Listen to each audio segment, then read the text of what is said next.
لوگوں کو پیار سے نیڑے کیا جاتا ہے، دھکے نہیں دیے جاتے۔ دوسری بات جو ارشاد فرمائی میرے اور آپ کے آقا و مولا کے بارے میں ام المومنین نے، وہ وہی بات جس پر گفتگو ہو چکی، وَتَصْدُقُ الْحَدِيث، آپ ہمیشہ سچ بولتے ہیں، زندگی سچ کے ساتھ جڑی ہوئی ہے آپ کی۔ اور تیسری بات کہی وَتَحْمِلُ الْكَلَّ، جس کا کوئی بوجھ اٹھانے والا نہیں، اس کا بوجھ آپ اٹھاتے ہیں، کمزوروں، لاچاروں، اراملہ، مساکین، یتامہ، جن کا کوئی بوجھ اٹھانے والا نہیں ہے، ان کا بوجھ آپ اٹھاتے ہیں، دکھی لاچاروں کے کام آتے ہیں۔ اللہ اکبر، یہ حضور کی سیرت کا عنوان ہے۔ اپنے لیے جینا یہ کون سا کمال ہے، اوروں کے لیے جینا کمال ہے۔ آپ نے دیکھا ہوگا کہ بادل برستا ہے تو اس کا فائدہ جو ہے وہ بادلوں کو تو نہیں ہوتا، اس کا فائدہ تو زمین کو ہوتا ہے۔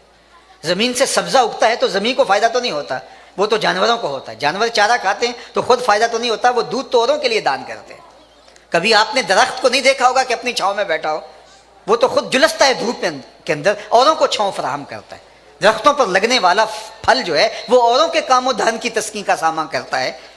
اوروں کے لیے جینا کمال ہے، اوروں کے لیے زندگی گزارنا کمال ہے۔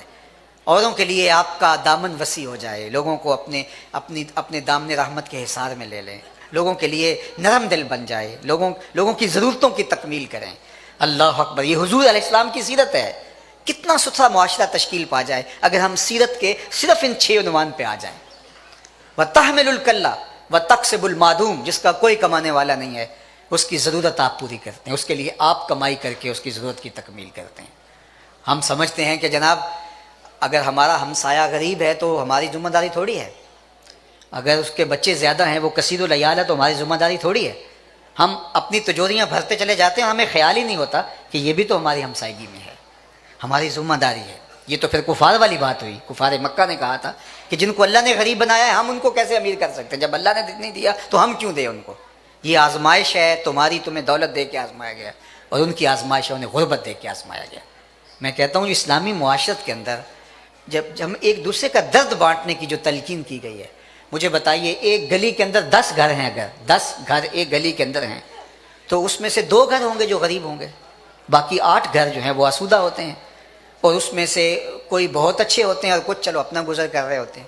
تو یہ 10 گلی کے گھر جو ہیں ان میں سے 8 افراد اگر آسودہ ہیں تو کیا وہ ان 2 گھروں کو اپنے ذمہ نہیں لے سکتے؟